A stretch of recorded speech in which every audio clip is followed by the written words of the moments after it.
नमस्कार दोस्तों, आज हम बात करेंगे कजली तीज के बारे में, जिसे कजरी तीज, पूड़ी तीज या सातुड़ी तीज भी कहा जाता है। दोस्तों, इस दिन धृति योग बन रहा है इस बार, और इस योग में आपको एक उपाय करना है एक सुपारी के द्वारा। क्या है वह उपाय? पहले बात करते हैं कजली तीज की मुहूर्त के बारे में, उसकी पूजा आराधना कैसे की जाती है, उसके पीछे कौन सी कथा की जाती है और इस व्रत का क्या महत्व है। दोस्तों, इस बार जो धृति योग बन रहा है कजली तीज के दिन, वह इस व्रत का और भी महत्व बढ़ा देता है। भाद्रपद मास के कृष्ण पक्ष की तृतीया को कजरी तीज मनाते हैं। कजरी तीज को बूढ़ी तीज, कजली तीज, सातुड़ी तीज भी कहा जाता है। इस दिन सुहागिनें अपने पति की लंबी उम्र और सुख समृद्धि के लिए यह व्रत करती हैं। इस साल भादो मास के कृष्ण पक्ष की तीज 25 अगस्त को पड़ रही है। धार्मिक मान्यताओं के अनुसार इस बार महिलाओं के व्रत से प्रसन्न होकर भगवान शिव और माता पार्वती जी उनकी सभी मनोकामनाएं पूरी करेंगे। भगवान शिव और माता पार्वती से सुखी वैवाहिक जीवन की कामना करती हुई महिलाएं भी इसलिए यह व्रत रखती हैं ताकि वह आजीवन अपने पति के साथ अच्छे जीवन को जी सके और लंबी उम्र तक अपने पति के साथ रहे, यानी उसके पति का साथ बना रहे। इसके अलावा लड़कियां भी इस व्रत को रखती हैं। जिन लड़कियों का विवाह नहीं हो रहा होता है या उनकी विवाह में बाधा आ रही होती है, तो वह भी इस व्रत को रखती हैं ताकि उनका विवाह जल्दी हो जाए या अच्छे लड़के से उनकी शादी हो। भगवान शिव और माता पार्वती जी को यह व्रत वह संपूर्ण रूप से खुश करने के लिए करती हैं। कजरी तीज पर इस बार बन रहा है धृति योग। क्या फायदा है इस योग से, आइए जानते हैं। इस साल कजरी तीज पर सुबह 5:57 तक धृति योग रहेगा। इस योग में आप जिस भी तरह से, जो भी श्रद्धा के साथ अपने भगवान को प्रसन्न करना चाहते हैं, तो पूजा पाठ में लगे रहिए, क्योंकि इस योग में किया गया कार्य कभी भी व्यर्थ नहीं जाता। हाँ दोस्तों, इस बार धृति योग में जितना हो सके आप पूजा पाठ कीजिए। इसलिए सुबह ब्रह्म मुहूर्त में जल्दी उठ जाइए ताकि आप धृति योग को ना जाने दें और धृति योग में सारी पूजा पाठ संपूर्ण रूप से अच्छे तरीके से करें, क्योंकि धृति योग में जो भी कार्य किया जाता है उसका करोड़ों गुना फल मिलता है और वह व्यर्थ भी नहीं जाता, क्योंकि यह योग सर्वथा सिद्धि योग होता है। और इस योग में अगर आप सादे और सच्चे मन से पूजा पाठ करेंगे तो उसका भी आपको करोड़ों गुना फल प्राप्त होगा। इसलिए इस बात का विशेष ध्यान रखें कि इस बार कजली तीज पर धृति योग में आपको पूजा पाठ करनी है और वह आपको पूर्ण रूप से भगवान को प्रसन्न करने के लिए करनी है। बस यही सोच के पूजा पाठ में लीन हो जाइए। 5:57 तक यह योग रहेगा। इसके बाद धृति योग समाप्त हो जाएगा। वैदिक ज्योतिष शास्त्र में भी इस योग को बहुत ही शुभ माना गया है। कहा जाता है कि इस योग में जो भी कार्य किया जाता है उसमें सफलता अवश्य मिलती है। उत्सव बड़ी धूमधाम से मनाया जाता है। पालकी को सजाकर उसमें तीज माता की सवारी निकाली जाती है। इसमें हाथी, घोड़े, ऊंट तथा कई लोग नर्तक और कलाकार भी हिस्सा लेते हैं। महिलाएं और लड़कियां इस दिन परिवार की सुख शांति के लिए भगवान से प्रार्थना करती हैं। इस दिन सुबह जल्दी सूर्य उदय से पहले उठकर थमोड़ यानी हल्का नाश्ते में सिर्फ आपको फलाहार करना है, तो फलाहार ही लिया जाता है। उसमें आप हल्के फल खा सकते हैं। पूरे दिन आपको निर्जला व्रत रखना पड़ता है। जिस प्रकार पंजाब में करवा चौथ के दिन सरगी की जाती है, उसी प्रकार शाम के समय चंद्रमा की पूजा कर कथा सुनी जाती है। नीमड़ी माता की पूजा की जाती है और नीमड़ी माता की कथा भी सुनी जाती है। चांद के निकलने पर उसकी पूजा की जाती है। चांद को अर्घ दिया जाता है। बड़े बुजुर्गों का आशीर्वाद लिया जाता है। इसके बाद सत्तू के स्वादिष्ट व्यंजन बनाकर व्रत को तोड़ा जाता है।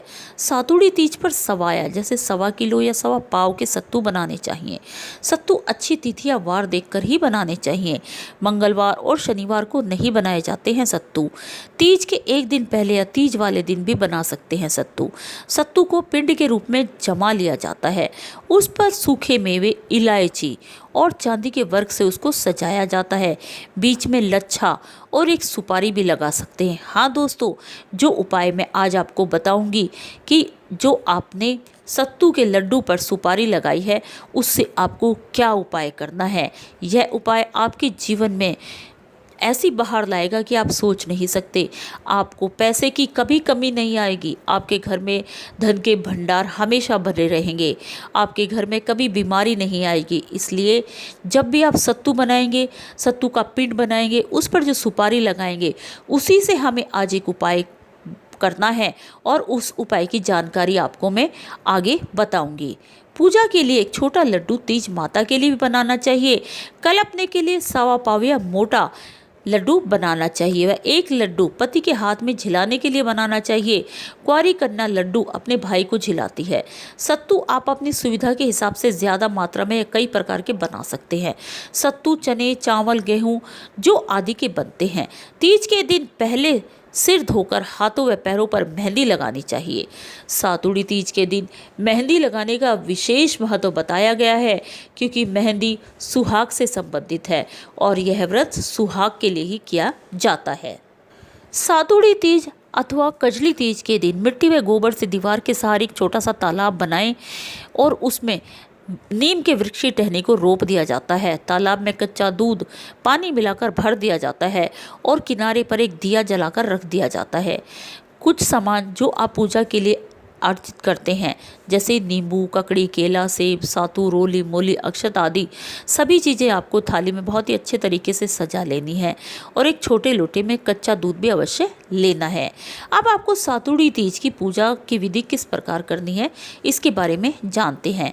इस दिन पूरे दिन सिर्फ आपको उपवास ही रखना होता है। ना कुछ खाया जाता है, ना पिया जाता है। शाम के समय औरतें 16 श्रृंगार कर तीज माता अथवा नीमड़ी माता की पूजा करती हैं। सबसे पहले तीज माता को जल के छींटे दिए जाते हैं, रोली के छींटे दिए जाते हैं, फिर चावल चढ़ाए जाते हैं। नीमड़ी माता की पीछे दीवार पर मेहंदी, रोली व माता का पूर्ण रूप से सारा श्रृंगार किया जाता है। और जो आपने सातू बनाए हैं वह भी आपको माता नीमड़ी माता पर चढ़ाने चाहिए दक्षिणा के साथ। उसके बाद पूजा के कलश पर रोली से तिलक करना चाहिए और उस पर लच्छा बांधना चाहिए। किनारे रखे दीपक के प्रकाश में नींबू, ककड़ी, मोती की लड़, नीम की डाली और जो भी आपने पूजा का सामान लिया है उसको वहाँ पर आपको अवश्य रखना चाहिए। साड़ी का पल्लू, दीपक की लो, सातू का लड्डू आदि का प्रतिबिंब देखना चाहिए और ये देखने के बाद इस प्रकार बोलना चाहिए, तलाई में नींबू दिखे जैसा ही टूटे। इसी तरह बाकी सभी वस्तुओं के लिए एक एक करके आपको बोलना है। इस तरह पूजन करने के बाद सातुड़ी तीज की कहानी सुननी चाहिए। सातुड़ी तीज की कहानी इस प्रकार है। एक गांव में एक गरीब ब्राह्मण रहता था। भाद्रपद महीने की कजली तीज आई। ब्राह्मणी ने तीज माता का व्रत रखा। ब्राह्मण से कहा, आज मेरा तीज माता का व्रत है, कहीं से चने का सातू लेकर आओ। ब्राह्मण बोला, सातू कहाँ से लाऊं? तो ब्राह्मणी ने कहा, चाहे चोरी करो चाहे डाका डालो, लेकिन मेरे लिए सातू लेकर आओ। रात का समय था। ब्राह्मण घर से निकला और साहूकार की दुकान में घुस गया। उसने वहाँ पर चने की दाल, घी, शक्कर लेकर 1.25 किलो तोलकर सातू बना लिया और उसको लेकर जाने लगा। उसकी इस प्रकार तोलने से जो आवाज़ हुई उसको सुनकर दुकान के नौकर जग गए और चोर चोर चिल्लाने लगे। साहूकार भी उनकी आवाज़ सुनकर आ गया और ब्राह्मण को पकड़ लिया। ब्राह्मण बोला, मैं चोर नहीं हूँ, मैं एक गरीब ब्राह्मण हूँ। मेरी पत्नी का आज तीज माता का व्रत है, इसलिए मैं सिर्फ यह 1.25 किलो सातू ही बनाकर ले जा रहा था। साहूकार ने उसकी तलाशी ली। उसके पास सातू के अलावा कुछ भी नहीं मिला। घर पर ब्राह्मणी ब्राह्मण का इंतजार कर रही थी। चांद निकल आया था। ब्राह्मणी इंतजार कर ही रही थी कि तभी उसे लगा कि कितनी देर हो गई है, अभी तक ब्राह्मण नहीं आए। वहाँ पर साहूकार ने कहा कि आज से तुम्हारी पत्नी को मैं अपनी धर्म बहन मानूंगा। उसने ब्राह्मण को सातू, गहने, रुपये, मेहंदी, लच्छा और बहुत सारा धन देकर ठाठ से विदा किया। सबने मिलकर कजली माता की पूजा की। जिस तरह ब्राह्मण के दिन फिरे वैसे ही सबके दिन फिरे। कजली माता की कृपा सब पर बना रही। हे तीज माता, जैसा आपने ब्राह्मणी के ऊपर वरदान दिया, उसको सुख संपत्ति प्रदान की, वैसे ही सबको देना, हमको भी देना।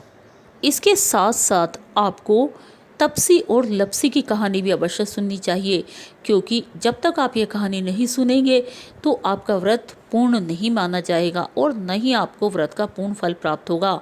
यह आपको इस कहानी को सुनने के बाद ही पता चल जाएगा। इसलिए जब भी आप कोई भी तीज माता हो या साल में जो आ रहे व्रत होते हैं, उनके साथ लपसी और तपसी की कहानी आपको अवश्य सुननी चाहिए। एक लपसी था और एक तपसी था। तपसी हमेशा भगवान की तपस्या में लीन रहता था। लपसी रोजाना सवा सेर की लापसी बनाकर भगवान का भोग लगाकर जीम लेता था। एक दिन दोनों लड़ने लगे। तपसी बोला, मैं रोज भगवान की तपस्या करता हूँ, इसलिए मैं बड़ा हूँ। तब लपसी बोला, मैं रोज भगवान को सवा सेर लापसी का भोग लगाता, इसलिए मैं बड़ा हूँ। नारद जी वहाँ से गुजर रहे थे। दोनों को लड़ता हुआ देखकर उनसे पूछा कि तुम क्यों लड़ रहे हो। तपसी ने खुद के बड़ा होने का कारण बताया और कहा कि लपसी ने अपना कारण बताया और कहा कि मैं बड़ा हूँ। नारद जी बोले, तुम दोनों लड़ो मत, तुम दोनों में कौन बड़ा है यह मैं बताऊंगा और इसका मैं फैसला कल कर दूंगा। दूसरे दिन लपसी और तपसी नहाकर अपनी रोज की भक्ति करने आए तो वहाँ पर नारद जी ने छुपकर 1.25 करोड़ की एक अंगूठी दोनों के आगे रख दी। तपसी की नज़र जब अंगूठी पर पड़ी तो उसने चुपचाप अंगूठी उठाकर अपने नीचे दबा ली। लपसी की नज़र अंगूठी पर पड़ी, लेकिन उसने ध्यान नहीं दिया। भगवान को भोग लगाकर लापसी खाने लगा। नारद जी सामने आए तो दोनों से पूछा कि कौन बड़ा है। तो नारद जी ने तपसी से खड़ा होने को कहा तो वह खड़ा हुआ। उसके नीचे दबी हुई अंगूठी दिखाई पड़ गई नारद जी को। नारद जी ने तपसी से कहा, तपस्या करने के बाद भी तुम्हारी चोरी करने की आदत नहीं गई, अर्थात तुम अभी मोह में फंसे हुए हो, इसलिए लपसी बड़ा है और तुम्हें तुम्हारी तपस्या का कोई फल नहीं मिलेगा। तपसी शर्मिंदा होकर नारद जी से माफ़ी मांगने लगा। उसने नारद जी से पूछा, मुझे मेरी तपस्या का फल कैसे मिलेगा, कृपा करके बताइए। नारद जी ने कहा, यदि कोई गाय और कुत्ते की रोटी नहीं बनाएगा तो तुझे फल मिलेगा। यदि कोई ब्राह्मण को भोजन करवाकर दक्षिणा नहीं देगा तो तुझे फल मिलेगा। यदि कोई साड़ी के साथ ब्लाउज नहीं देगा तो फल तुझे मिलेगा। यदि कोई दिए से दिया जलाएगा तो फल तुझे मिलेगा। यदि कोई सारी कहानी सुने लेकिन तुम्हारी कहानी नहीं सुनेगा तो तुझे फल मिलेगा। उसी दिन से हर व्रत के साथ यह कहानी सुनी जाती है, क्योंकि इस कहानी में भी बताया गया है कि अगर आप तपस्या कर रहे हैं लेकिन तपस्या में आपका मन नहीं है, आपके अंदर मोह और चोरी की आदत है, तो आपको व्रत का फल नहीं मिलेगा। अर्थात जो नारद जी ने इसमें बताया गया है उन बातों को ध्यान से सुनिए, इसकी किस कारण से उसको तपसी को फल मिलेगा और किस कारण से नहीं मिलेगा। इसलिए हर व्रत के साथ यह वाली कथा अवश्य सुननी चाहिए, तभी व्रत का पूर्ण फल हमें प्राप्त होता है। इसके साथ साथ आगे हम बात करते हैं कि चंद्रमा को अर्घ कैसे देना चाहिए। जब आप कथा पूर्ण रूप से सुन लें और पूजन संपूर्ण कर लें, उसके बाद चांद अगर निकल आता है तो चांद को आपको अर्घ देना है। इस अर्घ देने के लिए आपको 1 लोटा भर लेना है और वहीं पर आपके पति आ जाएंगे। जब आप चांद को अर्घ देंगे, हाथ में अन्न के कुछ दाने, गेहूँ या जो भी चावल आप लेना चाहें वह कुछ दाने चांद को समर्पित कीजिए, यानी चांद की तरफ फेंकिए। उसके बाद जल चढ़ाइए। चढ़ाते समय आपको यह भी बोलना है, सोने की सांकली मोतियों का हार चांद ने अर्घ देता, जीवो भीर भरतार। सत्तू के पिंडे पर तिलक करें। वह अपने पति व पुत्र को भी तिलक कर सकते हैं आप। उसके बाद जो सत्तू आपने बनाया है उसको अपने पति को बोलें कि वह उसे तोड़े, और इस क्रिया को पिंडापासना कहते हैं। पति पिंडे में से 7 छोटे टुकड़े करते हैं। व्रत खोलने के लिए यही आपको सबसे पहले खाना है। पति बाहर हो तो सास या ननद पिंडा तोड़ सकती हैं। सातू के ऊपर ब्लाउज या रुपये रखकर बायना निकाला जाता है। यह बायना सासू जी के चरण स्पर्श करके उन्हें देना चाहिए। अगर सास नहीं है तो यह आप ब्राह्मण को भी दे सकते हैं या ननद को भी दे सकते हैं। आंकड़े के पत्ते पर सातू खाना चाहिए और अंत में आंकड़े के पत्ते के डोने में 7 बार कच्चा दूध लेकर पिएं। इसी तरह 7 बार पानी भी पिएं। दूध पीकर इस प्रकार बोले, दूध से धाई सुहाग से कोनी धाई। इसी प्रकार पानी पीकर बोलते हैं, पानी से धाई सुहाग से कोनी धाई। सुहाग से कोनी धाई का अर्थ है पति का साथ हमेशा चाहिए, उससे जी नहीं भरता। बाद में दोने के 4 टुकड़े करके चारों दिशा में फेंक देना चाहिए। इस व्रत में यह ध्यान आपको अवश्य रखना है कि आप अपने मुंह से किसी को कोई अपशब्द ना कहें और इस प्रकार अपना व्रत संपूर्ण करें। दोस्तों, जो सुपारी का उपाय मैं आपको बताने जा रही हूँ वह ध्यान से सुने। और आपको क्या करना है, जो आपने पिंडे में, सत्तू के पिंड में सुपारी लगाई है, उस सुपारी को आपको चुपचाप से निकाल लेना है, संपूर्ण पूजा होने के बाद, बीच में नहीं। और उसके बाद उस सुपारी को आपको धोकर लाल कपड़े में बांधकर अपनी तिजोरी में रख लेना है। या तिजोरी नहीं है आपके पास तो आप जहाँ भी अपने पैसे रखते हैं या भगवान के मंदिर में आप उसको रख सकते हैं। उसको किसी भी चीज़ में भी डालकर रख सकते हैं।